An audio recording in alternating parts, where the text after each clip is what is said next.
ನಮಸ್ಕಾರ. ಅಖಂಡ ಜ್ಯೋತಿಷ್ಯ ವಿಶೇಷ ಕಾರ್ಯಕ್ರಮಕ್ಕೆ ಸ್ವಾಗತ. ನಾನು ಸಿಂಚನ. ಇವತ್ತಿನ ಸಂಚಿಕೆಯಲ್ಲಿ ವಾಮಾಚಾರ ಅಂದ್ರೆ ಏನು, ಇದಕ್ಕೆ ಪರಿಹಾರವೇನು, ಈ ಬಗ್ಗೆ ತಿಳ್ಕೊಳ್ಳೋಣ. ಈ ಕುರಿತಾಗಿ ತಿಳಿಸಿಕೊಳ್ಳಲು ಎಂದಿನಂತೆ ನಮ್ಮ ಈ ಕಾರ್ಯಕ್ರಮದಲ್ಲಿ ನಮ್ಮ ಜೊತೆ ಇದ್ದಾರೆ ವಿದ್ವಾನ್ ಶ್ರೀ ಶ್ರೀನಿಧಿ ಹೊಳ್ಳ ಗುರೂಜಿ ಅವರು. ಶ್ರೀಯುತರು ಪ್ರಖ್ಯಾತ ಜ್ಯೋತಿಷಿಗಳು ಹಾಗೂ ಮಾಂತ್ರಿಕರು. ಬನ್ನಿ ಗುರುಗಳನ್ನ ಕಾರ್ಯಕ್ರಮಕ್ಕೆ ಸ್ವಾಗತಿಸೋಣ. ನಮಸ್ಕಾರ ಗುರುಜಿ, ಕಾರ್ಯಕ್ರಮಕ್ಕೆ ಸ್ವಾಗತ. ಗುರುಜಿ, ಮೊದಲಿಗೆ ಈ ವಾಮಾಚಾರ ಅಂದ್ರೆ ಏನು ಅಂತ. ವಾಮಾಚಾರ ಅಂತ ಹೇಳಿದರೆ ಕೆಟ್ಟ ಕೆಲಸಗಳನ್ನು, ಒಂದು ಒಳ್ಳೆಯ ಶಕ್ತಿಗಳನ್ನು ಕೆಟ್ಟ ಕೆಲಸಗಳಿಗೆ ಬಳಸ್ಕೊಳ್ಳುವಂಥದ್ದು ಅಂತ ಹೇಳಿ. ವಾಮ ಅಂತ ಹೇಳಿದರೆ ಒಬ್ಬರನ್ನು ಹಿಂಸಿಸುವುದಕ್ಕೆ ಅಥವಾ ಅವರಿಗೆ ಈ ಶಕ್ತಿಗಳಿಂದ ತೊಂದರೆಯನ್ನು ಅನುಭವಿಸಲಿಕ್ಕೆ ಮಾಡುವಂಥ ಕ್ರಿಯೆ ಈ ವಾಮಾಚಾರ ಅನ್ನುವಂಥದ್ದು. ವಾಮಾಚಾರ, ಆಭಿಚಾರ ಅನ್ನುವಂಥದ್ದು. ನಮ್ಮ ಸನಾತನ ಹಿಂದೂ ಧರ್ಮದಲ್ಲಿ 64 ಕಲೆಗಳಲ್ಲಿ ಈ ಆಭಿಚಾರ ಕಲೆಯು ಒಂದು ಕಲೆ. ಇದನ್ನು ಒಬ್ಬರನ್ನ ಕೆಟ್ಟದ್ದು ಮಾಡಲಿಕ್ಕೆ, ಒಬ್ಬರನ್ನ ತಡೆದು ನಿಲ್ಲಿಸಲಿಕ್ಕೆ ಇವೆಲ್ಲವನ್ನು ವಾಮಾಚಾರ. ವಾಮ ಅಂತ ಹೇಳಿದರೆ ಎಡ ಅಂತ ಹೇಳಿ, ನಾವು ಬಲಗೈಯಿಂದ ಅಲ್ಲ ಎಡಗೈಯಿಂದ ಮಾಡುವಂಥ ಕೆಲಸಗಳು.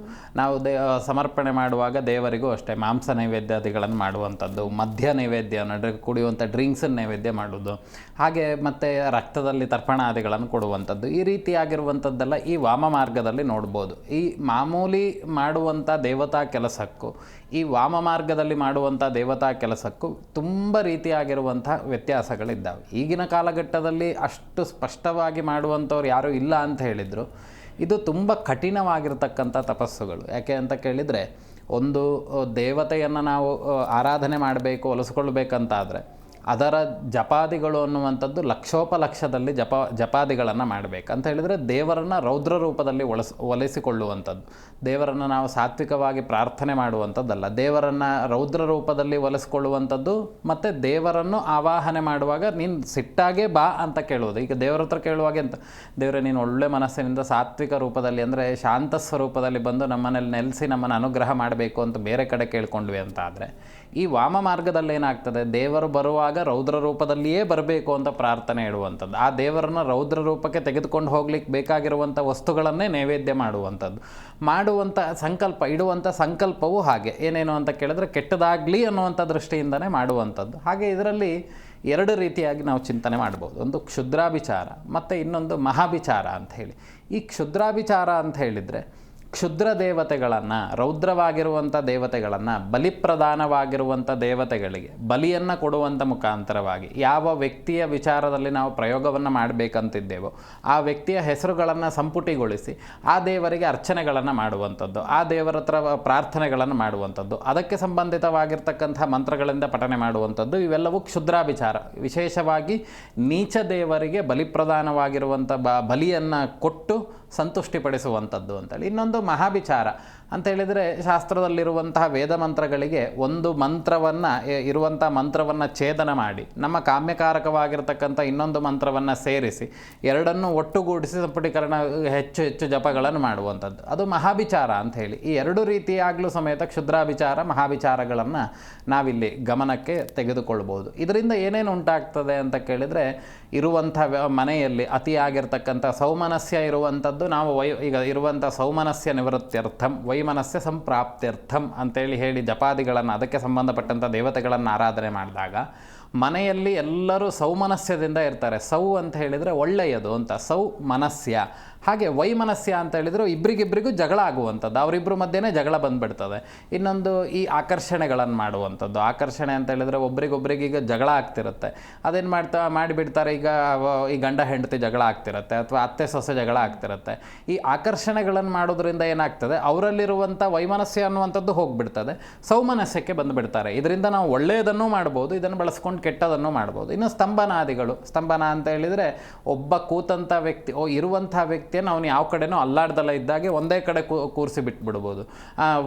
ದೀರ್ಘಕಾಲವಾಗಿ ಅವನಿಗೆ ಅನಾರೋಗ್ಯ ಸಮಸ್ಯೆಗಳು ಬಂದು ಎಷ್ಟು ವೈದ್ಯಕೀಯ ಚಿಕಿತ್ಸೆಗಳು ಕೊಟ್ಟರೂ ಅವನಿಗೆ ಸರಿಯಾಗ್ದಲೇ ಇರುವಂಥದ್ದು. ಇವೆಲ್ಲವನ್ನು ನಾವು ಇದರಿಂದ ಚಿಂತನೆಯನ್ನು ಮಾಡ್ಬೋದು. ಅದೇ ರೀತಿಯಾಗಿ ವಿದ್ವೇಷಣೆ ಅಂತ ಹೇಳಿದರೆ, ಒಬ್ಬರು ತುಂಬ ಇಷ್ಟಪಡ್ತಾ ಇರ್ತಾರೆ ಹುಡುಗ ಹುಡುಗಿ, ಕೆಲವೊಂದು ಈ ವಿದ್ವೇಷಣ ಕ್ರಿಯೆಗಳನ್ನೆಲ್ಲ ಮಾಡಿಬಿಟ್ವಿ ಅಂತಾದರೆ ಅವರಿಬ್ಬರ ಮಧ್ಯೆ ಎಷ್ಟು ಚೆನ್ನಾಗಿರ್ತಾರೋ ಮಾಡ್ತಾರೆ, ಅವರಿಬ್ಬರ ಮಧ್ಯೆ ಅಷ್ಟೇ ದೊಡ್ಡ ಜಗಳ ಆಗಿ ಅವರಿಬ್ಬರು ದೂರ ಆಗಿಬಿಡ್ತಾರೆ. ಕೆಲವರೆಲ್ಲ ಇದನ್ನು ಬಳಸ್ಕೊಂಡು ಒಳ್ಳೇದು ಮಾಡೋದು ಹೇಗೆ, ಅಕಸ್ಮಾತ್ ಈಗ ನಮ್ಮ ಮನೆಯಲ್ಲಿಯೇ ಮಕ್ಕಳೆಲ್ಲ ಯಾರನ್ನೋ ಒಬ್ಬರನ್ನ ಇಷ್ಟಪಟ್ಟಿರ್ತಾರೆ, ಆ ಸಂದರ್ಭದಲ್ಲಿ ಇದನ್ನು ಬಳಸಿಕೊಂಡು ಅವರಿಬ್ಬರ ಮಧ್ಯೆ ವೈಮನಸ್ಯ ಬಂತಂತಾದರೂ ಅವರಿಬ್ಬರ ಮಧ್ಯೆ ಜಗಳ ಆಗಿಬಿಡ್ತದೆ.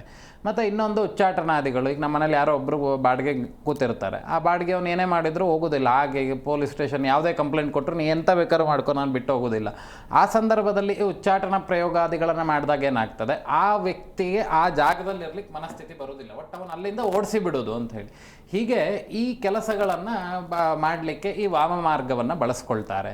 ಇನ್ನು ಇದರಿಂದ ಹಲವಾರು ರೀತಿಯಾಗಿರ್ತಕ್ಕಂಥ ತೊಂದರೆಗಳನ್ನು ಕೊಡೋರಿದ್ದಾರೆ, ಮಾರಣಾದಿ ಕ್ರಿಯೆಗಳು ಆಗ್ತದೆ, ಯಾವುದನ್ನು ಬೇಕಾದರೂ ಮಾಡ್ಬೋದು. ಆದರೆ ಅಷ್ಟೇ ಅನುಷ್ಠಾನ ಅನ್ನುವಂಥದ್ದು ನಮ್ಮಲ್ಲಿರಬೇಕು. ನಾವು ಸುಮ್ಮನೆ ಈಗ ಮೈ ಮೇಲೊಂದು 20-30 ಸರ ಹಾಕ್ಕೊಂಡು ನಾನು ವಾಮಾಚಾರಿ ಅಂತ ಹೇಳಿದರೆ ಆಗೋದಿಲ್ಲ.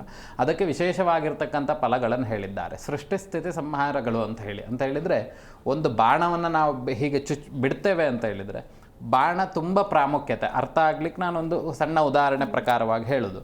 ಬಾಣದ ತುದಿ ಅನ್ನುವಂಥದ್ದು ಚೂಪಿಲ್ಲ ಅಂತ ಹೇಳಿದರೆ ಎದುರುಗಡೆ ಹೋಗಿ ಚುಚ್ಕೊಳ್ಳೋದಿಲ್ಲ. ಹಾಗೆ ನಾನು ಹೀಗೆ ಎಸೆಯುವಂಥ ಶಕ್ತಿ ಇಲ್ಲಪ್ಪ, ಸುಮ್ಮನೆ ಹೀಗೆ ಬಿಟ್ಟೆ ಅಂತ ಹೇಳಿದ್ರೆ ಅದು ಇಲ್ಲೇ ಬಿದ್ದು ಬಿಡ್ತದೆ. ನಾನು ಎಲ್ಲಿಗೆ ಹೋಗಿ ಮುಟ್ಟಬೇಕೋ ಅಲ್ಲಿ ಇದಾಗೋದಿಲ್ಲ. ಮತ್ತು ಹಿಂದ್ಗಡೆ ಆ ದೇವತಾನುಗ್ರಹ ಅನ್ನುವಂಥದ್ದು ಇರಬೇಕು. ಇಲ್ಲಿ ಈ ಒಂದು ಬಾಣದಲ್ಲಿ ಅಸ್ತ್ರಮಂತ್ರ ಅನ್ನುವಂಥದ್ದು ಅತಿ ಪ್ರಾಮುಖ್ಯತೆ, ಮತ್ತು ಅದಕ್ಕೆ ಇರುವಂಥ ಪ್ರಧಾನ ದೇವತೆ, ಮತ್ತು ಇನ್ನೊಂದು ಆ ದೇವತೆಗೆ ಮೂಲವಾಗಿರ್ತಕ್ಕಂಥ ಸಾನ್ನಿಧ್ಯ, ಯಾವ ದೇವರ ಶಕ್ತಿಯನ್ನು ಬಳಸ್ಕೊಳ್ತೇವೆ, ಇದಷ್ಟನ್ನು ತಗೊಂಡು ನಾವಲ್ಲಿ ಬಾಣ ಬಿಡುವಂಥದ್ದು. ನಂತರದಲ್ಲಿ ಮಾಂತ್ರಿಕದಲ್ಲಿ ಇನ್ನೊಂದೇನಾಗ್ತದೆ ಕೇಳಿದರೆ ಸಂಹಾರ ಉಪಸಂಹಾರಾದಿಗಳು ಅನ್ನುವಂಥದ್ದು ಇದೆ. ಅಂತ ಹೇಳಿದರೆ ಯಾರು ಮಾಡಿಸಿದ್ದಾರೋ ಅವ್ರ ಅಡ್ರೆಸ್ಸನ್ನು ಸಮೇತ ಅಳಸಾಕ್ಬೋದಂತೆ. ಈಗ ನಾನೀಗ ಬಾಣವನ್ನು ಬಿಟ್ಬಿಟ್ಟೆ ಅಂದರೆ ನಾನು ಬಿಟ್ಟಿದ್ದು ಬಾಣ ಅಂತಲೇ ಗೊತ್ತಾಗಬಾರ್ದು, ಅದರಲ್ಲಿ ಫಿಂಗರ್ ಪ್ರಿಂಟು ಇರಬಾರ್ದು, ಏನೂ ಇರಬಾರ್ದು, ಆ ರೀತಿಯೂ ಮಾಡಿ ಬಿಡ್ಬೋದಂತೆ. ನಂತರದಲ್ಲಿ ಯಾರು ಪ್ರಯೋಗವನ್ನು ಮಾಡಿದ್ರು ಅನ್ನೋದು ಗೊತ್ತಾಗ್ದಲೇ ಇರುವಂಥ ಇಷ್ಟೆಲ್ಲ ಪ್ರಯೋಗಗಳಿದೆ. ಒಂದು ಪ್ರಯೋಗವನ್ನು ಸೃಷ್ಟಿ ಮಾಡಿ ಅದನ್ನು ಸ್ಥಿತಿ ನೋಡಿಕೊಂಡು ಸಂಹಾರ ಉಪಸಂಹಾರಾದಿಗಳನ್ನು ಮಾಡುವಂಥದ್ದು. ಮತ್ತು ಕೆಲಸ ಆದ ನಂತರದಲ್ಲಿ ಆ ಒಂದು ಬಾಣವನ್ನು, ನಾನು ಬಿಟ್ಟಂಥ ಶಕ್ತಿಯನ್ನು ಪುನಃ ನನ್ನೊಳಗಡೆ ಐಕ್ಯತೆ ಮಾಡಿಕೊಳ್ಬೇಕು. ಮಾಡಲಿಲ್ಲ ಅಂದರೆ ಏನಾಗ್ತದೆ, ಅವನಿಗೂ ತೊಂದರೆ ಕೊಡ್ತದೆ, ನನಗೂ ತೊಂದರೆ ಕೊಡ್ತದೆ. ಇವೆಲ್ಲವನ್ನು ಎಲ್ಲರೂ ಹೇಳ್ಕೊಡೋದೆಲ್ಲ ಇಲ್ಲ, ಆದರೆ ಶಾಸ್ತ್ರದಲ್ಲಿ ಇರುವಂಥದ್ದು ಇದನ್ನು ಹೀಗೆ ಮಾಡಿದರೆ ಅನುಕೂಲತೆ ಅಂತ ಹೇಳಿ. ಹಾಗೆ ವಾಮಾಚಾರವನ್ನು ಬಳಸಿಕೊಂಡು ಒಳ್ಳೆಯದನ್ನು ಮಾಡ್ಬೋದು, ಕೆಟ್ಟದನ್ನು ಮಾಡ್ಬೋದು. ಇವತ್ತೇನಾಗಿದೆ, ಅವ್ರಿಗೆ ವಿದ್ಯೆನೂ ಗೊತ್ತಿರೋದಿಲ್ಲ, ಹಾಗೆ ಆ ವಿಧಿಯೂ ಗೊತ್ತಿರೋದಿಲ್ಲ, ಜನರನ್ನು ಮಂಗ ಮಾಡ್ತಾ ಇದ್ದಾರೆ ಅಷ್ಟೇ. ನಾನೊಬ್ಬ ಮಂತ್ರವಾದಿ, ನಾನು ಹೀಗೆ ಮಾಡ್ತೇನೆ. ಇದನ್ನು ಬೇರೆದಕ್ಕೂ ಬಳಸ್ಬೋದು. ಹೇಗೆ ಅಂತ ಕೇಳಿದರೆ, ಕುಟುಂಬದಲ್ಲಿ ಶೈವಶಾಕ್ತಿ ವೈಷ್ಣವ ಬಾಧೆಗಳು ಅನ್ನುವಂಥದ್ದು ಇರ್ತದೆ. ಶಿವನಿಂದ ಶೈವ ಅಂತ ಹೇಳಿದರೆ ಶಿವನಿಂದ ಉಂಟಾದಂಥ ತೊಂದರೆಗಳು, ಶಾಕ್ತೇಯ ಅಂತ ಕೇಳಿದರೆ ಎಲ್ಲ ಸ್ತ್ರೀ ಸಂಬಂಧಿತವಾಗಿರುವಂಥ ದೇವತೆಗಳು, ಶೈವಶಾಕ್ತೇಯ ವೈಷ್ಣವ ಅಂತ ಹೇಳಿದರೆ ವಿಷ್ಣು ಸಂಬಂಧಿತವಾಗಿರ್ತಕ್ಕಂಥ ದೇವತೆಗಳು, ಅಥವಾ ಅದನ್ನು ಆ ಶಕ್ತಿಗಳನ್ನು ಬಳಸಿಕೊಂಡು ಮಾಡಿದಂಥ ಆಭಿಚಾರ ಕ್ರಿಯೆಗಳು, ಈ ಎಲ್ಲವನ್ನೂ ಸಮೇತ ನಾವೇನು ಮಾಡ್ಬೋದು, ಅದರಿಂದ ಆದಂಥ ತೊಂದರೆಗಳು ಅನ್ನುವಂಥದ್ದನ್ನು ನಾವು ಆಕರ್ಷಣೆ ಮಾಡಿ ಅದರ ತತ್ವವನ್ನು ಬದಲಾವಣೆ ಮಾಡಿ ಪುನಃ ಅದನ್ನು ಅಲ್ಲಿ ಸಂಯೋಜನೆ ಮಾಡಿದಾಗ ಆ ಒಂದು ಕುಟುಂಬಕ್ಕೆ ಒಳ್ಳೆಯದಾಗ್ತಾ ಹೋಗ್ಲಿಕ್ಕೆ ಶುರುವಾಗ್ತದೆ.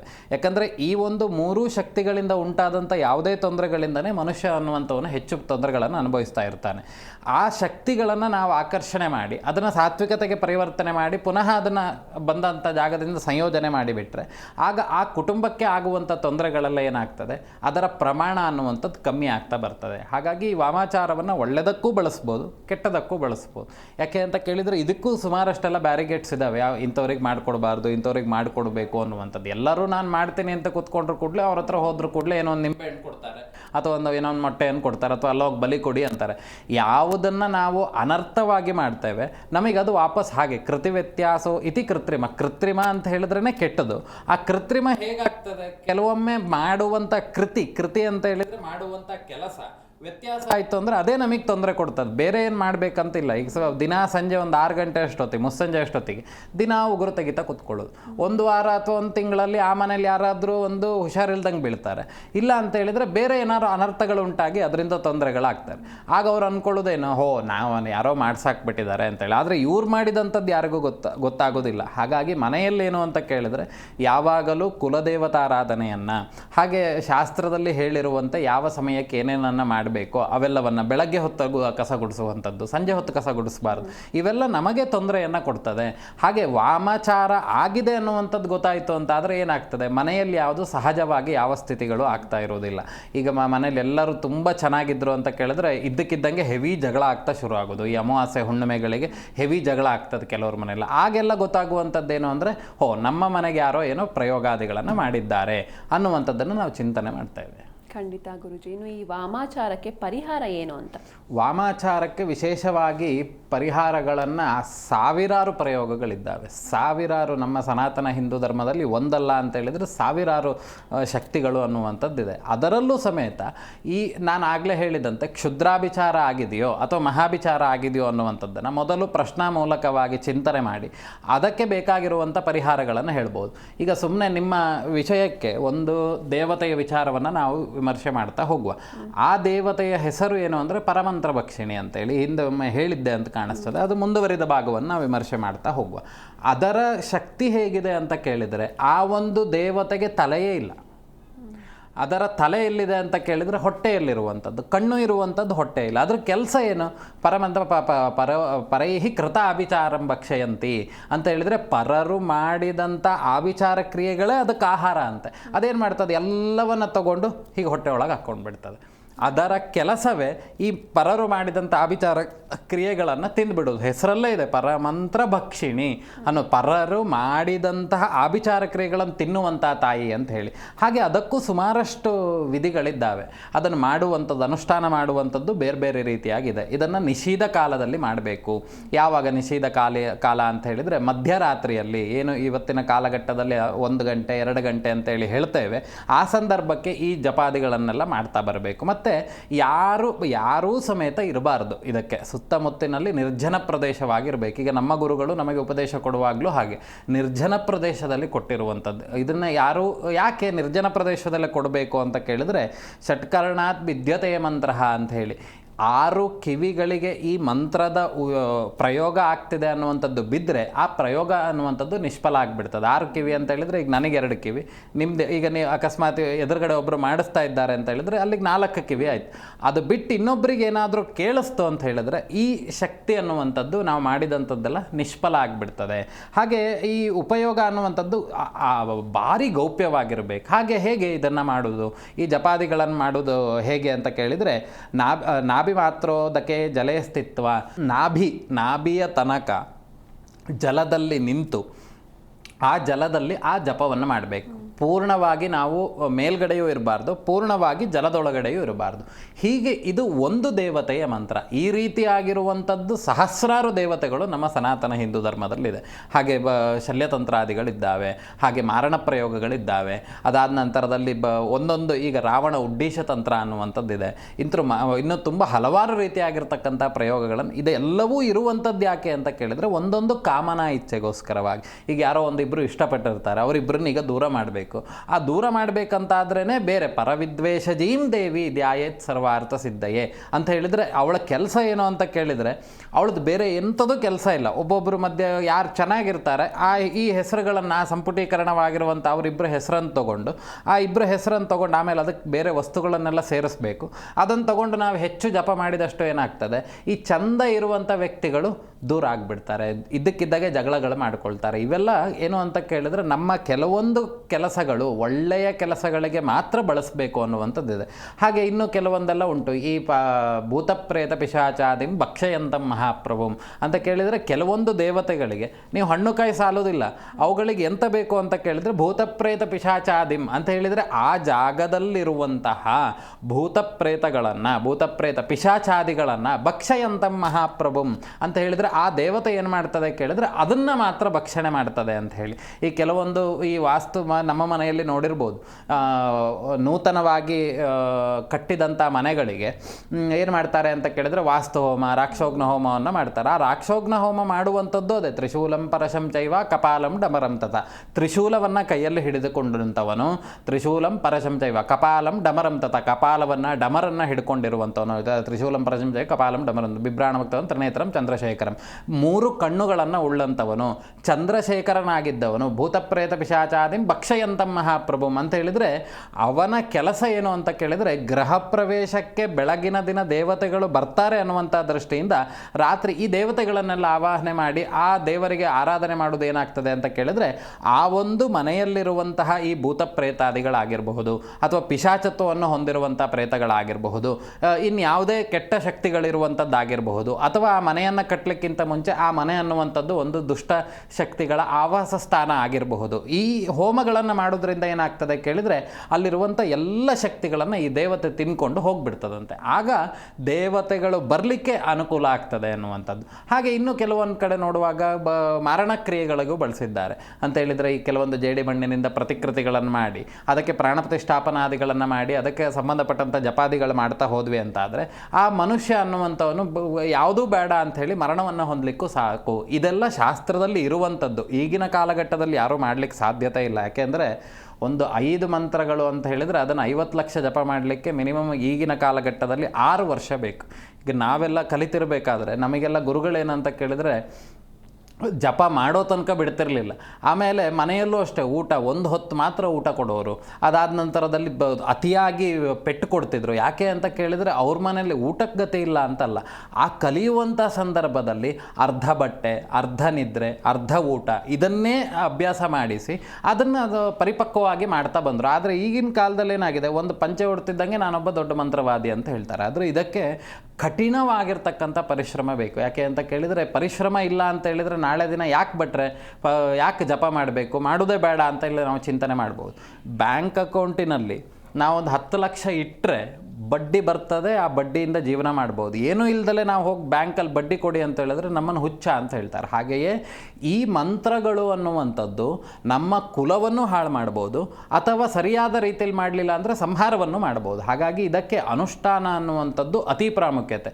ಹಿಂದೆ ನಾವೆಲ್ಲ ಕಲಿತಿರ್ಬೇಕಾದ್ರೆ ನಮ್ಮ ಜೊತೆ ಕಲ್ತಂಥವ್ರು ಆಗಿರಬಹುದು ಅಥವಾ ನಮ್ಮ ಗುರುಗಳೆಲ್ಲ ಆಗಿರ್ಬೋದು, ಅವ್ರಿಗೆ ಯಾವುದು ರಾತ್ರಿ 2 ಗಂಟೆಗೆ ಬಂದರೂ ಫಸ್ಟ್ ಜಪವನ್ನು ಮುಗಿಸಿ ಆಮೇಲೆ ಊಟ ಮಾಡೋರು. ಹಾಗೆ ಆ ಅನುಷ್ಠಾನಕ್ಕೆ ಅಷ್ಟು ಬೆಲೆಯನ್ನು ಕೊಡ್ತಾಯಿದ್ರು. ಇವತ್ತಿನ ಕಾಲಘಟ್ಟದಲ್ಲಿ ಅಷ್ಟು ಶಾಸ್ತ್ರೀಯವಾಗಿ ಮಾಡುವಂಥವ್ರು ನಮಗೆ ಯಾರೂ ಸಿಗೋದಿಲ್ಲ. ಎಲ್ಲ ಬರೀ ಡೋಂಗಿಗಳೇ ಸಿಗ್ತಾರೆ ಬಿಟ್ಟರೆ ನಾವು ಇದ್ರ ಬಗ್ಗೆ ವಿಷಯವನ್ನು ತಿಳ್ಕೊಳ್ಬೇಕು. ಹಾಗಾಗಿ ಈ ವಿಷಯಗಳನ್ನೆಲ್ಲ ಪ್ರಸ್ತಾಪ ಮಾಡಿದ್ದೇನೆ. ಇನ್ನೂ ಹಲವಾರು ಒಂದೊಂದು ದೃಷ್ಟಿಕೋನದಲ್ಲಿ ನೋಡ್ತಾ ಹೋದರೆ ಒಂದೊಂದು ಇನ್ನೂ ಘೋರವಾಗಿರ್ತಕ್ಕಂಥ ಪ್ರಯೋಗಗಳೆಲ್ಲ ನಮ್ಮ ಧರ್ಮದಲ್ಲಿದೆ. ಹಾಗಾಗಿ ಈ ವಾಮಾಚಾರ ಪ್ರಯೋಗಗಳ ಬಗ್ಗೆ ತಿಳ್ಕೊಳ್ಬೇಕನ್ನುವಂಥ ದೃಷ್ಟಿ ಈ ಸಂಚಿಕೆಯಲ್ಲಿ ಇಷ್ಟು ವಿಷಯಗಳನ್ನು ಹೇಳಲ್ಪಟ್ಟಿದ್ದು ಬಿಟ್ಟರೆ ಇದನ್ನು ಸರಿಯಾಗಿ ಆರಾಧನೆ ಮಾಡಲಿಲ್ಲ ಅಂತ ಕೇಳಿದರೆ ಅವನು ಬದುಕುಳಿಯುವಂಥದ್ದು ಬಹಳ ಕಷ್ಟ ಸಾಧ್ಯ. ಯಾಕೆಂದರೆ ಕ್ಷಣ ಮಾತ್ರವನ್ನ ಶಕ್ನು ಅಂದರೆ ಕ್ಷಣ ಮಾತ್ರದಲ್ಲಿ ಅವನು ಇಲ್ಲ ಅನ್ನಿಸ್ಬಿಡ್ತದಂತೆ ಅದು. ಯಾಕೆ ಅಂತ ಕೇಳಿದರೆ ಮಾಡಬಾರ್ದು ಮಾಡಿದರೆ ಆಗಬಾರ್ದೇ ಆಗೋದು ಅಂತ ಹೇಳಿ. ಹಾಗೆ ಈ ದೇವರು ಅಷ್ಟೇ. ಯಾಕೆಂದರೆ ನಾವು ಈಗ ನೋಡಿ ಯಾವುದೋ ಒಂದು ದೇವರನ್ನು, ಸಾತ್ವಿಕ ದೇವರನ್ನು ನಾವು ಒಂದು ಮಾಡುವಂಥ ಕೆಲವೊಂದು ಕೆಲಸ ತೊಂದರೆ ಆದ್ರೇ ಅಲ್ಲೇ ತೊಂದರೆಯನ್ನು ಕೊಟ್ಟುಬಿಡ್ತಾರೆ. ಆದರೆ ಇದೆಲ್ಲ ದೇವರು ರೌದ್ರ ರೂಪದಲ್ಲಿರುವಂಥದ್ದು. ಆ ದೇವರನ್ನು ನಾವೇನಾದರೂ ವಿಚಾರಗಳಲ್ಲಿ ಆಟ ಆಡ್ಲಿಕ್ಕೆ ಹೋದ್ವಿ ಅಂತಾದರೆ ಮತ್ತೆ ನಮ್ಮದು ಎಂಥ ಫೋಟೋ ಫ್ರೇಮ್ ಆದ್ರ ಮೇಲೆ ಅವನು ಸತ್ತ ಅಂತ ಯಾರು ನೋಡೋದಿಲ್ಲ. ಆದರೆ ಅವನನ್ನೇ ಸಾಧಕನನ್ನೇ ಭಕ್ಷಣೆ ಮಾಡಿಬಿಡ್ತದಂತೆ. ಈ ರೀತಿಯಾಗಿರ್ತಕ್ಕಂಥ ಮಂತ್ರಗಳೆಲ್ಲ ನಮ್ಮ ಸನಾತನ ಹಿಂದೂ ಧರ್ಮದಲ್ಲಿ ಉಂಟು. ಖಂಡಿತ ಗುರುಜಿ. ಇನ್ನು ಈ ವಾಮಾಚಾರ ಪ್ರಯೋಗಕ್ಕೆ ಯಾವೆಲ್ಲ ವಸ್ತುಗಳನ್ನ ಉಪಯೋಗಿಸಲಾಗುತ್ತೆ ಅಂತ? ಕರೆಕ್ಟ್. ನಾನು ಆಗಲೇ ಹೇಳಲಿಕ್ಕೆ ಹೋದೆ. ಈಗ ವಾಮಾಚಾರಕ್ಕೆ ಮುಖ್ಯವಾಗಿ ಬೇಕಾಗಿರುವಂಥದ್ದು ವ್ಯಕ್ತಿಗಳ ಹೆಸರು. ಯಾರಿಗೆ ಪ್ರಯೋಗವನ್ನು ಮಾಡಬೇಕಂತಿದ್ದೇವೋ ಆ ವ್ಯಕ್ತಿಗಳ ಹೆಸರನ್ನು ತಗೊಳ್ಬೋದು. ಈಗ ಹೆಸರು ಇಲ್ಲ ಅಂತ ಹೇಳಿದರೆ ಅವರು ಓಡಾಡುವಂಥ ಜಾಗದ ಮಣ್ಣು, ಅವ್ರು ಓಡಾಡುವಂಥ ಜಾಗ ಏನು ಕಾಲ್ಧೂಳು ಮಣ್ಣು ಅಂತೇಳಿ ಹೇಳ್ತಾರೆ, ಆ ಮಣ್ಣನ್ನು, ಮತ್ತು ಉಗುರುಗಳನ್ನು, ಅದಾದ ನಂತರದಲ್ಲಿ ತಲೆಯ ಕೂದಲನ್ನು, ಹಾಕಿ ಬಿಟ್ಟಂತಹ ಬಟ್ಟೆಗಳನ್ನು, ಅದಾದ ನಂತರದಲ್ಲಿ ಅವರ ಭಾವಚಿತ್ರಗಳನ್ನು, ಅದಾದ ನಂತರದಲ್ಲಿ ಮತ್ತು ಅವರು ಧಾರಣೆ ಮಾಡಿದಂತಹ ಚಿನ್ನದ ವಸ್ತುಗಳನ್ನು, ಇದೆಲ್ಲವನ್ನು ಇಟ್ಕೊಂಡು ಒಬ್ಬ ಮನುಷ್ಯನನ್ನು ಕೂತ ಜಾಗದಲ್ಲಿ ಕೂರಿಸ್ಬೋದು, ನಿಂತ ಜಾಗದಲ್ಲಿ ನಿಲ್ಲಿಸ್ಬೋದು, ಓಡಿಸ್ಲೂಬೋದು. ಯಾಕೆ ಈ ಒಂದು ವಸ್ತುಗಳಿಗೆ ಅಷ್ಟು ಪ್ರಾಮುಖ್ಯತೆ ಇದೆ ಅಂತ ಕೇಳಿದರೆ, ವೈಜ್ಞಾನಿಕವಾಗಿ ನೋಡಿದಾಗ ಜೀನ್ಸ್ ಅನ್ನುವಂಥದ್ದನ್ನು ಕಂಡುಹಿಡಿತಾ ಹೋಗ್ತಾರೆ. ಅದಕ್ಕೇನೇನು ಹೇಳ್ತಾರೆ ನನಗೆ ಅದ್ರ ಬಗ್ಗೆ ಗೊತ್ತಿಲ್ಲ. ಆದರೆ ಜೀನ್ಸ್ ಅಂತ ಹೇಳಿದರೆ ಅವನ ವಂಶಾವಳಿ ಅನ್ನುವಂಥದ್ದು ಸಮೇತ ಅದರಲ್ಲಿ ಗೊತ್ತಾಗ್ತದೆ ಅನ್ನುವಂಥದ್ದು. ಈ ಅಷ್ಟೂ ವಸ್ತುಗಳು ಒಬ್ಬ ಮಾಂತ್ರಿಕನ ಕೈಲಿ ಸಿಕ್ಕ ಅವನೇನು ಮಾಡ್ತಾನೆ ಕೇಳಿದರೆ ಒಂದು ದೇಹ ಕಲ್ಪನೆಯನ್ನು ಮಾಡಿ ಆ ದೇಹಕ್ಕೆ ಇದನ್ನೆಲ್ಲ ಕನೆಕ್ಟಿವಿಟಿ ಕೊಡ್ತಾ ಹೋಗ್ತಾನೆ. ಆಗ ಆ ಒಂದು ದೇಹ ಅನ್ನುವಂಥದ್ದು ಇವನ ಕಂಟ್ರೋಲ್ನಲ್ಲಿ ಇರ್ತದೆ. ಇಲ್ಲಿ ಕೈಯನ್ನು ಫಿಲಮಲ್ಲೆಲ್ಲ ನೋಡಿರ್ಬೋದು, ಕೈನ ಹೀಗೆ ಮಾಡಿದರೆ ಇಲ್ಲಿ ಕೈಗೆ ಸಂಬಂಧಿತವಾಗಿರುವಂಥ ತೊಂದರೆಗಳಾಗ್ತದೆ ಅಂತ. ಯಾಕೆ ಅದು ಅಂತ ಕೇಳಿದರೆ ನಮ್ಮ ಷಟ್ಚಕ್ರಗಳು ಸಮೇತ ಅವನ ಅಧೀನಕ್ಕೆ ಹೋಗಿ ಬಿಡ್ತದೆ. ಹಾಗಾಗಿ ಈ ಯಾವುದೇ ವಸ್ತುಗಳು ಸಮೇತ ಯಾರಿಗೂ ಕೊಡೋದಿಲ್ಲ. ನಿಮ್ದು ಉಗುರು ಕೊಡಿ ಸ್ವಲ್ಪ ನಾ ಉಪಯೋಗಿಸ್ತೀನಿ ಅಂದರೆ ಯಾರೂ ಕೊಡೋಲ್ಲ. ಕೂದಲು ಹೆಂಗೋ ಬಾಚಿ ಇದು ಮಾಡಿಬಿಟ್ಟಿದಾರಲ್ಲ, ಕೊಡಿ ಅದನ್ನು ನಾವೇನೋ ಮಾಡ್ಕೊಳ್ತೀವಿ ಅಂದರೆ ಹಿಂದಿನ ಕಾಲದಲ್ಲೆಲ್ಲ ಯಾರ್ದು ಕೂದಲು ಕೊಡ್ತಿರ್ಲಿಲ್ಲ. ಬೇರೆಯವ್ರ ಬಟ್ಟೆನ ಬೇರೆಯವ್ರು ಹಾಕಬಾರ್ದು ಅಂತ ಹೇಳ್ತಾ ಇದ್ರು. ಯಾಕೆ ಅಂತ ಕೇಳಿದ್ರೆ ಆ ಜೀನ್ಸ್ನಲ್ಲಿರುವಂಥದ್ದು ಏನಾಗ್ತದೆ, ಅವ್ರಿಗೆ ಬೇರೆ ಬೇರೆ ರೀತಿಯಾಗಿರ್ತಕ್ಕಂಥ ತೊಂದರೆಗಳು ಕೊಡ್ತದೆ ಅನ್ನುವಂಥದ್ದು ಇಲ್ಲಿ ಗಮನಿಸಬೇಕಾಗಿರ್ತಕ್ಕಂಥ ವಿಷಯಗಳು. ಇನ್ನು ವಸ್ತುಗಳನ್ನು ಬಳಸುವಾಗ ಇನ್ನು ಇದು ಮನುಷ್ಯನ ವಸ್ತುಗಳಾಯಿತು ಅಂತಾದರೆ ಇನ್ನು ಆಹಾರ ರೂಪದಲ್ಲಿ ಏನನ್ನು ಬಳಸ್ತಾರೆ, ಇನ್ನೊಂದು ಮಾಂಸಾಹಾರಗಳನ್ನು ಬಳಸ್ತಾರೆ. ದಗ್ಧ್ಯ ಮತ್ಸ್ಯ ಅಂತ ಹೇಳಿದರೆ ಸತ್ತಿರುವಂಥ ಮೀನುಗಳನ್ನು ಬಳಸ್ತಾರೆ. ಆಮೇಲೆ ಮದ್ಯ ಅಂತ ಹೇಳಿದರೆ ಈಗಿನ ಕಾಲದಲ್ಲಿ ಏನು ಡ್ರಿಂಕ್ಸ್ ಅಂತೇಳಿ ಹೇಳ್ತೇವೆ ಅದನ್ನು ಬಳಸ್ತಾರೆ. ಇನ್ನೊಂದು ಮದ ಬರುವಂಥ ವಸ್ತುಗಳು, ವಿಜಯ ಅಂತ ಹೇಳಿದರೆ ಈಗಿನ ಕಾಲದಲ್ಲಿ ಗಾಂಜಾ ವಸ್ತುಗಳು ಅಂತೇಳಿ ಹೇಳ್ತಾರೆ, ಅದನ್ನು ಸಮೇತ ಇಲ್ಲಿ ಬಳಸ್ತಾರೆ. ಯಾಕೆ ಅಂತ ಕೇಳಿದರೆ ಆ ದೇವರನ್ನು ರೌದ್ರಕ್ಕಾದಷ್ಟು ತೆಗೆದುಕೊಂಡು ಹೋದಾಗ ಆ ಒಂದು ದೇವರಿಗೆ ಅದನ್ನು ಸಮರ್ಪಣೆ ಮಾಡಲಿಕ್ಕೆ ಅಥವಾ ರೌದ್ರ ರೂಪಕ್ಕೆ ತೆಗೆದುಕೊಂಡು ಹೋಗ್ಲಿಕ್ಕೆ ಇದನ್ನು ಬಳಸ್ತಾರೆ. ಹಾಗಾದರೆ ಇದೆಲ್ಲ ತಪ್ಪಲ್ಲ ಗುರೂಜಿ, ಇದನ್ನೆಲ್ಲ ಮಾಡಬಾರ್ದಲ್ವಾ ಅಂತ ಹೇಳಿದರೆ, ಇಲ್ಲಿ ದೇವರಿಗೆ ಎಲ್ಲರೂ ಮಕ್ಕಳೇ. ಈಗ ನಾನೂ ಮಗನೇ, ನೀವು ಮಗಳೇ. ಆದರೆ ಪ್ರಯೋಗವನ್ನು ಮಾಡಿದಾಗ ದೇವರಿಗೇನು ಯೋಚನೆ ಮಾಡೋದು, ಇದು ನನ್ನ ಮಗನೇ, ಇವನು ನನ್ನ ಮಗನೇ, ಯಾರಿಗೆ ಪೆಟ್ಟು ಕೊಡೋದು ಅಂತೇಳಿ. ಆ ಸಂದರ್ಭಗಳಲ್ಲಿ ಮದಭರಿತವಾಗಿರ್ತಕ್ಕಂಥದ್ದು ಇದ್ದಾಗ ಏನಾಗ್ತದೆ ಕೇಳಿದರೆ ಯಾರ ಮೇಲೂ ಕರುಣೆ ಬರೋದಿಲ್ಲ. ನಾವು ಯಾವ ಕೆಲಸಕ್ಕೆ ಅದನ್ನು ಸೃಷ್ಟಿ ಮಾಡಿ ಒಂದು ಶಕ್ತಿಯನ್ನು ಕಳಿಸಿರ್ತೇವೋ ಆ ಕೆಲಸವನ್ನು ಪೂರ್ಣ ಮಾಡಬೇಕು. ಆ ಪೂರ್ಣ ಮಾಡುವಂಥ ಸಂದರ್ಭದಲ್ಲಿ ಆ ಒಂದು ಜೀವಿಯ ಮೇಲೆ ಆ ಸಂದರ್ಭಕ್ಕೆ ಕರುಣೆ ಅನ್ನುವಂಥದ್ದೇ ಬರಬಾರ್ದು ಅನ್ನುವಂಥ ದೃಷ್ಟಿಯಿಂದ ದೇವರನ್ನು ರೌದ್ರ ರೂಪಕ್ಕೆ ತೆಗೆದುಕೊಂಡು ಹೋಗೋದು, ಈ ಮಧ್ಯ ಮಾಂಸಾದಿಗಳನ್ನು ಸಮರ್ಪಣೆ ಮಾಡುವಂಥದ್ದು. ಇನ್ನು ಹಳೆ ಕಾಲಕ್ಕೆಲ್ಲ ಹೋದರೆ ಇನ್ನೂ ತುಂಬ ಕೆಟ್ಟ ಕೆಟ್ಟ ವಿಷಯಗಳೆಲ್ಲ ಇದೆ. ಆದರೆ ಈಗಿನ ಕಾಲಘಟ್ಟದಲ್ಲಿ ಅದೆಲ್ಲ ಕೆಲವೆಲ್ಲ ಬ್ಯಾನ್ ಆಗಿರುವಂಥದ್ದು. ಹಾಗಾಗಿ ಆ ಥರ ವಿಷಯಗಳನ್ನೆಲ್ಲ ಏನು ಮಾಡ್ತಾರೆ, ಬಳಸ್ತಾರೆ. ತಮೋವರ್ಣ ಉಳ್ಳಂಥದ್ದು, ತಮೋವರ್ಣ ಅಂತ ಹೇಳಿದರೆ ಅದನ್ನು ಕೆಟ್ಟದ್ದು ಅಂತೇಳಿ, ಮಾಂಸ ವಸ್ತುಗಳೆಲ್ಲ ತಮೋವರ್ಣ. ಇನ್ನು ಈಗ ಮದ್ಯಾದಿಗಳನ್ನು ಬಳಸುವಂಥದ್ದು, ಈ ವಿಜಯ ಸೊಪ್ಪುಗಳನ್ನು ಬಳಸುವಂಥದ್ದು, ಇದೆಲ್ಲ ಏನಕ್ಕೆ ಅಂತ ಕೇಳಿದರೆ ಆ ದೇವರನ್ನು ರೌದ್ರ ರೂಪಕ್ಕೆ ತೆಗೆದುಕೊಂಡು ಹೋದಾಗ ಯಾರಿಗೂ ಎಲ್ಲೂ ಕ್ಷಮೆ ಬರಲಿಕ್ಕಿಲ್ಲ ಅವಳಿಗೆ. ಅವಳು ಇನ್ನು ಹೋದವಳು ಅದನ್ನು ಸಂಹಾರ ಮಾಡಿ ಹೋದಂಥ ಕೆಲಸ ಮುಗಿಸಿಯೇ ಬರಬೇಕು ಅಂತ. ಯಾಕಂದರೆ ಅವಳಿಗೆ ಎಲ್ಲರೂ ಮಕ್ಕಳೇ. ಆದರೆ ನಮಗೆ ಬೇಕಾಗಿರೋದು ಈಗ ಅವನಿಗೆ ಸ್ತಂಭನಾದಿಗಳು ಮಾಡಬೇಕು. ಈ ಒಂದು ಉದ್ದೇಶದಿಂದ ಏನು ಮಾಡ್ತಾರೆ ಕೇಳಿದರೆ ಎಲ್ಲದೂ ಸಮೇತ ವಾಮ ಮಾರ್ಗದಲ್ಲೇ ಹೋಗ್ತದೆ ಮಾಡುವಂಥದ್ದು ಅಷ್ಟೇ. ಎಲ್ಲರೂ ಧಾರಣೆ ಮಾಡುವಂಥ ವಸ್ತ್ರಗಳನ್ನು ಅವ್ರು ಧಾರಣೆ ಮಾಡೋದಿಲ್ಲ, ಆದಷ್ಟು ಕಪ್ಪು ಬಟ್ಟೆಗಳನ್ನು ಧಾರಣೆ ಮಾಡ್ತಾರೆ. ಅದಾದ್ರ ಮೇಲೆ ಇನ್ನೊಂದೇನು ಅಂತ ಕೇಳಿದರೆ ಅತಿಯಾಗಿ ಮಲಿನತೆಯನ್ನು ಹೊಂದಿರ್ತಾರೆ. ಇದರ ಮಾಂತ್ರಿಕರ ಗುಣಲಕ್ಷಣಗಳು ಹಲವಾರು ರೀತಿಯಾಗಿರುವಂಥದ್ದಿದೆ. ಅದನ್ನು ಇನ್ನೊಂದು ದಿನ ತಿಳ್ಕೊಳ್ತಾ ಹೋಗುವ. ಖಂಡಿತ ಗುರೂಜಿ. ಇನ್ನು ಯಾವೆಲ್ಲ ಕಾರಣಕ್ಕೆ ವಾಮಾಚಾರ ಪ್ರಯೋಗವಾಗುತ್ತೆ ಅಂತ? ಅದೇ, ಈಗ ವಾಮಾಚಾರ ಪ್ರಯೋಗವನ್ನು ಹಲವಾರು ರೀತಿಯಾಗಿರ್ತಕ್ಕಂಥ ಒಳ್ಳೆಯದಕ್ಕೂ ಬಳಸ್ಬೋದು, ಕೆಟ್ಟದಕ್ಕೂ ಬಳಸ್ಬೋದು. ಈಗ ಒಂದು ಹುಡುಗಿಯ ಮೇಲೆ ಒಂದು ಹುಡುಗನಿಗೆ ಮನಸ್ಸಾಗಿದೆ ಅಂತ ಆದರೆ ಆ ಹುಡುಗಿ ನನ್ನಂತೆ ಬರಬೇಕು ಅನ್ನುವಂಥದ್ದು ಕೆಲವರು ಸಂಮೋಹನ ಕ್ರಿಯೆಗಳನ್ನು ಮಾಡುವವರು ಇರ್ತಾರೆ. ಹಾಗೆ ನಂತರದಲ್ಲಿ ತಂದೆ ತಾಯಿಗೆ ಇಷ್ಟಪಟ್ಟಂಥ ಹುಡುಗಿ ದೂರ ಆಗಬೇಕು ಅಂತಾದರೆ ಅವರಿಬ್ಬರನ್ನು ದೂರ ಮಾಡಲಿಕ್ಕೂ ಇದು ಮಾಡ್ತಾರೆ. ಆ ಸಂದರ್ಭಕ್ಕೆ ಯಾವ ಶಕ್ತಿ, ನಮಗೆ ಯಾವ ಕಾಮನಾ ಇಚ್ಛೆ ಅನ್ನುವಂಥದ್ದು ಇದೆಯೋ ಅದನ್ನು ನಾವು ಮೊದಲೇನು ಮಾಡ್ತೇವೆ, ಪ್ರಶ್ನೆಯನ್ನಿಟ್ಟು ನೋಡ್ತೇವೆ. ಇದು ಆಗ್ತದಾ, ಇದು ನಮಗೆ ಅನುಕೂಲ ಆಗ್ತದಾ ಇಲ್ವಾ ಅನ್ನುವಂಥದ್ದು ಪ್ರಶ್ನೆಯನ್ನಿಟ್ಟು ನೋಡಿ. ಯಾವಾಗ ಪ್ರಶ್ನೆಯಲ್ಲಿ ಇದಕ್ಕೆ ಅನುಕೂಲ ಇಲ್ಲ ಅಂತ ಗೊತ್ತಾಗ್ತದೆ ಆಗ ವಾಮ ಮಾರ್ಗಕ್ಕೆ ಹೋಗುವಂಥದ್ದು, ಇಲ್ಲಿ ಮಾಡುವಂಥದ್ದು, ಇಲ್ಲಿ ಬೇಡದಲ್ಲೇ ಇರುವಂಥ ಕೆಲಸಗಳನ್ನು ಮಾಡುವಂಥದ್ದು, ಅದಕ್ಕೆ ಪೂರಕವಾಗಿ ಏನು ಶಾಸ್ತ್ರದಲ್ಲಿ ಹೇಳಿದ್ದಾರೋ ಆ ಆಚಾರಗಳನ್ನು ಮಾಡ್ತಾ ಹೋಗುವಂಥದ್ದು, ಅನಾಚಾರಗಳನ್ನು ಮಾಡ್ತಾ ಹೋಗುವಂಥದ್ದು, ಎಡಗೈಯಲ್ಲೇ ಹೋಮ ಮಾಡುವಂಥದ್ದು, ಎಡಗೈಯಲ್ಲೇ ಅರ್ಚನೆಗಳನ್ನು ಮಾಡುವಂಥದ್ದು. ಇದೆಲ್ಲ ಯಾಕೆಂದರೆ ವಾಮ ಮಾರ್ಗ ಅಂತ, ದೇವರಿಗೆ ಸಿಟ್ಟು ಬರಬೇಕಂತ. ಆ ಸಿಟ್ಟು ಬಂದಿರುವಂಥ ಆ ಒಂದು ರೌದ್ರ ರೂಪ ಅನ್ನುವಂಥದ್ದೇನಿದೆ ಅದು ನಮ್ಮ ಎದುರುಗಡೆ ಬರಬೇಕು. ಆಮೇಲೆ ಆ ದೇವರಿಗೆ ಆಜ್ಞೆ ಕೊಡುವಂಥದ್ದು ಬೇರೆ, ಅವುಗಳಿಗೆ ನೈವೇದ್ಯಾದಿಗಳನ್ನು ಮಾಡಿ ಈ ಥರದವರು ಹೀಗಿದೆ ಕೆಲಸ ಅಂತ ಮಾಡುವಂಥದ್ದು ಬೇರೆ. ಹಾಗೆ ಯಾವ ಕಾಮನಾ ಇಚ್ಛೆಗೂ ಆದರೂ ಸಮೇತ ಈ ವಾಮಾಚಾರ ಪ್ರಯೋಗಗಳನ್ನು ನಾವು ಬಳಸ್ಕೊಳ್ಬೋದು. ಹಾಗೆ ಒಳ್ಳೆಯದಕ್ಕೆ, ಈಗಿನ ಕಾಲಘಟ್ಟದಲ್ಲೆಲ್ಲ ಒಳ್ಳೆಯದಕ್ಕೆ, ಯಾಕಂದರೆ ನನ್ನ ಹೆಸರು ಮುಂದೆಯೂ ಮಂತ್ರವಾದಿ ಅಂತಿರುವಂಥದ್ರಿಂದ ಎಲ್ಲರೂ ಚಿಂತನೆ ಮಾಡ್ಬೋದು, ಇವರೇನು ಇದು ಮಾಡಿಬಿಡ್ತಾರೆ ಅಂತ. ಆದರೆ ನಾವು ಮಾಡುವಂಥದ್ದು ಏನು ಅಂತ ಕೇಳಿದರೆ, ಶೈವ ಶಾಕ್ತೆಯ ವೈಷ್ಣವ ಒಂದು ಕುಟುಂಬದಲ್ಲಿ ಅನಾದಿ ಕಾಲದಿಂದ ತೊಂದರೆಗಳನ್ನು ಅನುಭವಿಸ್ಕೊಂಡು ಬಂದಿರ್ತಾರೆ. ಆ ಬಾಧೆಗಳೆಲ್ಲ ಏನಾಗಿರ್ತದೆ ಅಂತ ಕೇಳಿದರೆ ತಮೋವರ್ಣಕ್ಕೆ ಹೋಗಿಬಿಟ್ಟಿರುತ್ತದೆ. ಅಂತಹ ತಮೋವರ್ಣ ಇದ್ದಂಥ ದೇವತೆಗಳನ್ನು ಆವಾಹನೆ ಮಾಡಿ ಅವುಗಳನ್ನು ಸಾತ್ವಿಕತೆಗೆ ಪರಿವರ್ತನೆ ಮಾಡಿ, ಹಾಗೆ ಆ ಒಂದು ಜಾಗದಲ್ಲಿರುವಂಥ ಏನೇನು ತೊಂದರೆ ಕೊಡ್ತಿರುವಂಥ ದೋಷಗಳು ಅನ್ನುವಂಥದ್ದು ಇದೆಯೋ ಅದನ್ನು ಅಲ್ಲಿಂದ ಓಡಿಸಿಬಿಟ್ಟು ಫಸ್ಟ್ ಅವರಿಗೆ ರಕ್ಷಣೆ ಮಾಡಿ ಕೊಡುವಂಥದ್ದು ಅಂತೇಳಿ. ಮಂತ್ರವಾದಿಗಳು ಅಂತ ಹೇಳಿದರೆ ಇವತ್ತಿನ ಕಾಲಘಟ್ಟದಲ್ಲಿ ಏನು ಮಾಡಿಬಿಟ್ಟಿದ್ದಾರೆ, ಅವ್ರು ಕೆಟ್ಟವರು ಅನ್ನುವಂಥ ಭಾವನೆಗೆ ಬಂದುಬಿಟ್ಟಿದೆ. ಆದರೆ ಇದನ್ನು ಬಳಸುವಂಥ ಬಳಸುವಂಥದ್ದು ಅಷ್ಟೇ, ಎಲ್ಲ ಒಳ್ಳೆಯದಕ್ಕೆ ಬಳಸಬೇಕು ಬಿಟ್ಟರೆ ನಾವಾದರೂ ಅಷ್ಟೇ ಒಳ್ಳೆಯದಕ್ಕೆ ಬಳಸಬೇಕು. ಕುಟುಂಬ ಬಾಧೆಗಳನ್ನು ನಿವೃತ್ತಿ ಮಾಡುವಂಥದ್ದು ಇದೆಲ್ಲ ಸಮೇತ ಶುಭಕ್ಕೆ ಬಳಸುವಂಥದ್ದು.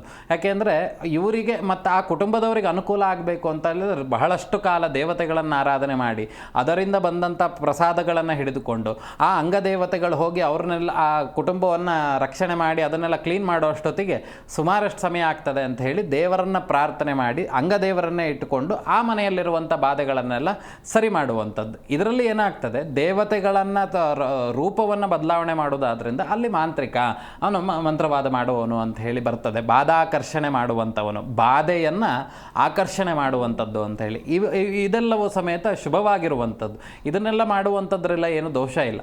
ಆದರೆ ಈ ವಾಮ ಅಂತ ಹೇಳಿದ್ರೆ ಕೆಟ್ಟದ್ದು ಮಾಡೋದು ಇದೆಯಲ್ಲ, ಅದು ಮತ್ತೆ ಯಾವತ್ತಿದ್ರೂ ಸಾಧಕನಿಗೆ ಅದು ತೊಂದರೆಯೇ, ಅದು ಅವನಿಗೆ ಪೆಟ್ಟು ಕೊಟ್ಟೇ ಕೊಡ್ತದೆ ಅನ್ನುವಂಥದ್ದು ನಾವು ಗಮನಿಸಬೇಕಾಗಿರ್ತಕ್ಕಂಥ ವಿಷಯ. ಖಂಡಿತ ಗುರುಜಿ. ಇನ್ನು ಮನೆಗೆ ವಾಮಾಚಾರ ಆಗಿದ್ರೆ ತಿಳಿಯೋದು ಹೇಗೆ ಅಂತ? ಅದೇ ಯಾವುದೂ ಸಹಜ ಕ್ರಿಯೆಯಲ್ಲಿ ನಡೀತಾ ಇರೋದಿಲ್ಲ. ಈಗ ಗಂಡ ಹೆಂಡತಿ ತುಂಬ ಚೆನ್ನಾಗಿ ಪ್ರೀತಿ ಮಾಡ್ಕೊಂಡಿರ್ತಾರೆ, ಬೆಳಗ್ಗೆ ಹೋಗಬೇಕಾದ್ರೆ ಗಂಡನಿಗೆ ಟಾಟಾ ಹೋಗಿ ಬನ್ನಿ ಅಂತ ಹೇಳ್ತಾರೆ, ಎಲ್ಲ ಊಟದ ಟೈಮಿಗೆ ಊಟ ಆಯ್ತಾ ಅಂತ ಕೇಳ್ತಿರ್ತಾರೆ. ಈ ಪ್ರಯೋಗಾದಿಗಳ ಆಯಿತು ಅಂತ ಆದರೆ ಅವರು ವಿರುದ್ಧ ದಿಕ್ಕಿನಲ್ಲಿ ಬಿಹೇವ್ ಮಾಡ್ಲಿಕ್ಕೆ ಶುರು ಮಾಡ್ತಾರೆ. ಏನು ವಿರುದ್ಧ ದಿಕ್ಕು ಅಂತ ಹೇಳಿದ್ರೆ ಅವ್ರು ಇದ್ದಕ್ಕಿದ್ದಂಗೆ ಜಗಳ ಜಾಸ್ತಿ ಆಗೋದು, ಜಡೆ ಹಿಡ್ಕೊಂಡು ಸರಿ ಹೊಡೆದಾಡೋದು, ಅವು ಮನೆಗೆ ಬಂದರೂ ಕೂಡಲೇ ಅವ್ರಿಗೆ ಹೊಡೆಯುವಂಥದ್ದು, ಇದೆಲ್ಲ ಏನಾಗ್ತಿದೆ ಅಂತ ಕೇಳಿದರೆ ಕೆಲವೊಂದು ಯಾವುದೋ ಒಂದು ದೇವತಾ ಕೋಪ ಅನ್ನುವಂಥದ್ದು, ದೇವತೆಗಳ ಕೋಪದಿಂದ ಈ ರೀತಿ ಉಂಟಾಗಿದೆ ಅನ್ನುವಂಥದ್ದು ನಾವು ಚಿಂತನೆ ಮಾಡ್ಬೋದು. ಮತ್ತು ಮಾಡ್ತಿರುವಂಥ ವ್ಯಾಪಾರ ಚಂದ ರೀತಿಯಲ್ಲಿ ವ್ಯಾಪಾರ ಆಗ್ತಾ ಇರುತ್ತೆ, ಇದ್ದಕ್ಕಿದ್ದಾಗೆ ಎಲ್ಲ ವ್ಯಾಪಾರವು ನಿಂತೋಗ್ಬಿಡ್ತದೆ, ಅಥವಾ ಇದ್ದಕ್ಕಿದ್ದ ಹಾಗೆ ಅದನ್ನು ಮುಚ್ಕೊಂಡು ಹೋಗುವಂಥದ್ದು, ಆ ಅಂಗಡಿಯನ್ನು ಮುಚ್ಕೊಂಡು ಹೋಗುವಂಥದ್ದು ಆಗ್ತದೆ. ಇದೆಲ್ಲ ನಾವು ಗಮನಿಸಬೇಕಾಗ್ತದೆ. ಏನೋ ತೊಂದರೆ ಆಗ್ತಿದೆ ಅಂದಾಗ ಅದು ವಿಮರ್ಶೆ ಮಾಡಿ ಮುಂದುವರಿಬೇಕು. ಖಂಡಿತ ಗುರುಜಿ. ಇನ್ನು ಇಷ್ಟೊತ್ತು ಸಾಕಷ್ಟು ವಿಷಯಗಳನ್ನ ತಿಳಿಸ್ಕೊಟ್ರಿ, ಧನ್ಯವಾದಗಳು. ನೋಡಿದ್ರಲ್ವಾ ವೀಕ್ಷಕರೇ, ಇವತ್ತಿನ ಸಂಚಿಕೆಯಲ್ಲಿ ಬಹಳಷ್ಟು ಮಾಹಿತಿಯನ್ನು ತಿಳ್ಕೊಂಡ್ವಿ. ಮತ್ತೆ ಮುಂದಿನ ಸಂಚಿಕೆಯಲ್ಲಿ ಭೇಟಿಯಾಗೋಣ. ನೋಡ್ತಾ ಇರಿ ಜೀ ಕನ್ನಡ ನ್ಯೂಸ್, ಸತ್ಯವೇ ಸುದ್ದಿಯ ಜೀವಾಳ.